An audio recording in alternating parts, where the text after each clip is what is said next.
In this video, we'll explore the brutal steps of execution by hanging, drawing, and quartering, and the stories of real people who met this horrific end.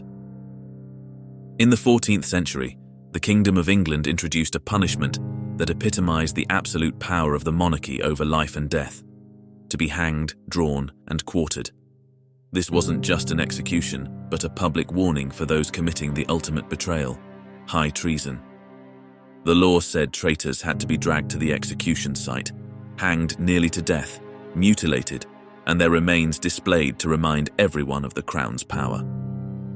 The sentence of being hanged, drawn, and quartered was meticulously designed to match the perceived severity of the crime. High treason encompassed acts like plotting against the monarch, counterfeiting currency, or aiding the enemy, and was not merely seen as a crime against the state, but as an existential threat to the very fabric of society. The law and the public believed these betrayals deserved a punishment that included both torture, public humiliation, and death. The use of this gruesome punishment would in the following centuries evolve to reflect the political and religious tensions of the era. Elizabeth I's reign was marked by religious conflict, with Protestant Elizabeth cracking down on Catholic dissenters to strengthen her rule and the Anglican Church. Catholic priests were often accused of high treason for trying to preserve or restore Catholicism, and were subjected to this brutal execution. Drawing. Once convicted of high treason, the convicted would be confined to a cell, left to contemplate his impending death. When the day of execution arrived, the convicted was taken from his cell and subjected to a humiliating procession to the execution site. During the Middle Ages, the method of transport was particularly brutal. The convict was bound with ropes and dragged along the ground behind a horse. In later periods, they dragged the convicted on a wicker hurdle attached behind the horse, providing some relief from direct contact with the ground. The procession to the gallows was a public event, with crowds gathering to witness and participate in the punishment.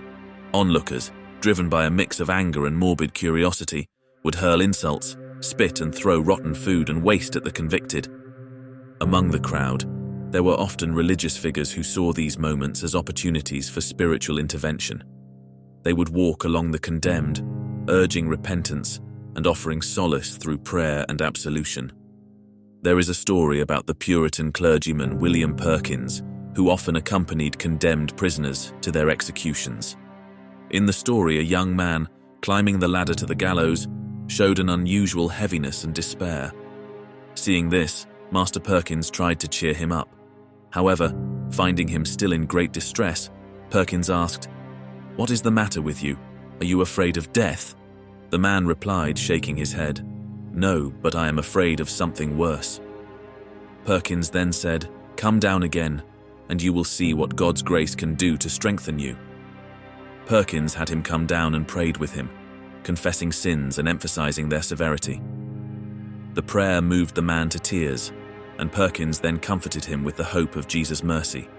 The man was so consoled that he began to weep again, this time with joy. This transformation was so remarkable that the onlookers praised God.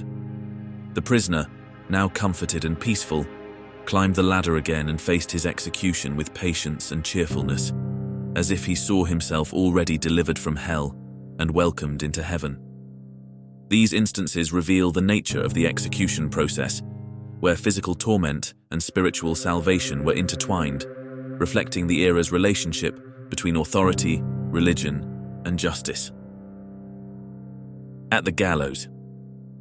At the gallows, the King's Commission was read, a formal declaration that explained the seriousness of the crime and the justification for the punishment. The convicted was then afforded the opportunity to address the gathered crowd. Speeches were often admissions of guilt or expressions of repentance, yet true confessions of treason were rare. The sheriff and chaplain would monitor the speech closely, ready to step in if anything inappropriate or defiant was said. The prisoner, bound and helpless, was then hanged, his body left dangling and twisting in the air as the crowd watched. The hanging was designed to bring the individual to the brink of death, prolonging the agony and the spectacle.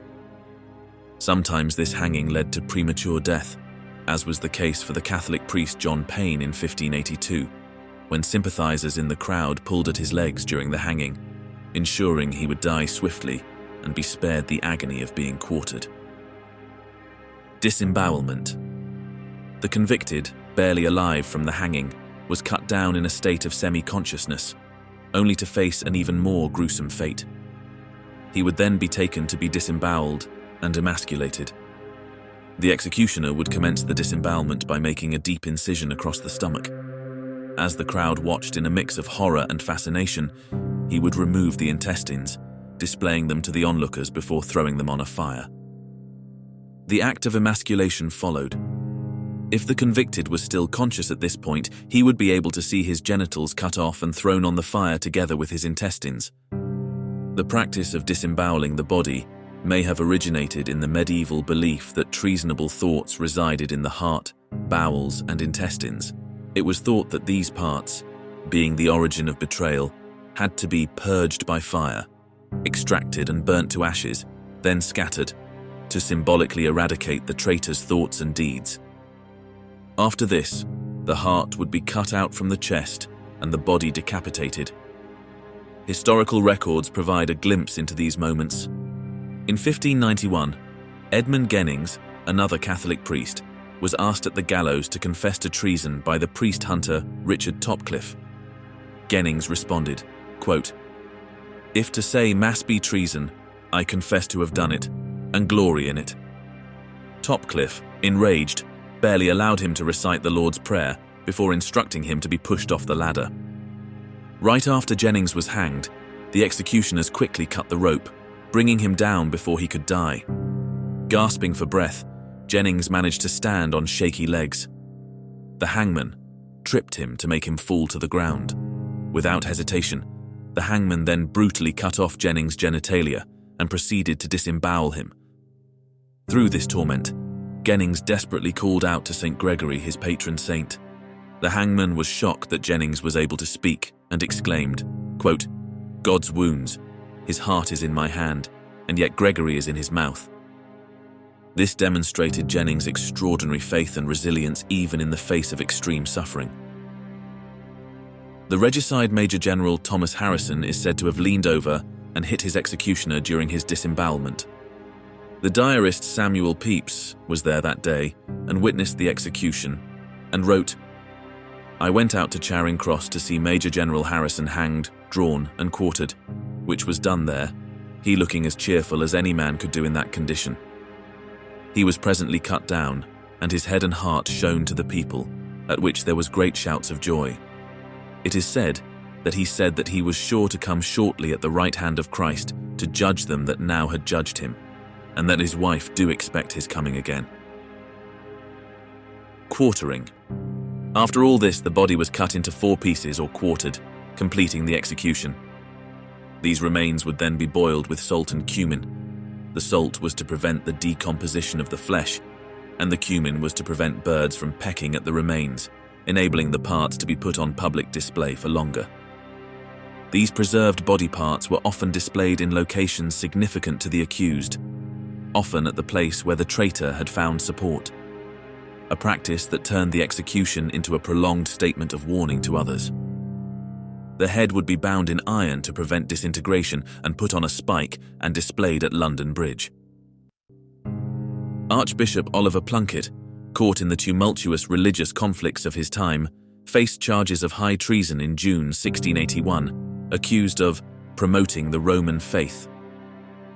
The Chief Justice, voicing the era's deep-seated religious prejudices, declared that Plunkett's actions in supporting Catholicism were seen as a grave affront to God and a dire threat to the state.